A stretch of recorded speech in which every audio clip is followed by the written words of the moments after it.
যে আমাদের camera, lens, আনুষঙ্গিক সব কিছু মিলে প্রায় আমার একটা সাংবাদিকের ডয়ারে প্রায় ধরো না 25 থেকে 30 লাখ টাকার জিনিস থাকে।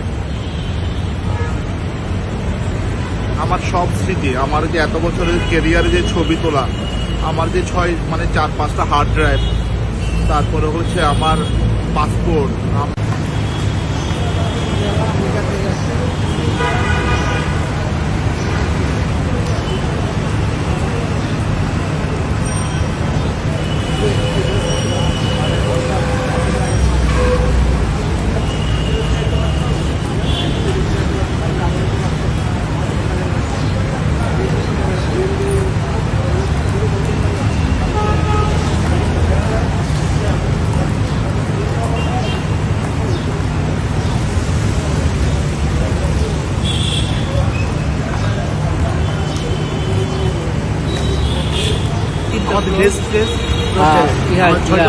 চারতলা থেকে 6তলা পর্যন্ত হচ্ছে পুরোটাই ভাঙচুর করছে, লুটতরাজ করছে, একদম একটা ড্রয়ার পর্যন্ত খালি রাখে নাই, সব চেক করে সব নিয়ে গেছে, ল্যাপটপ ভাঙছে।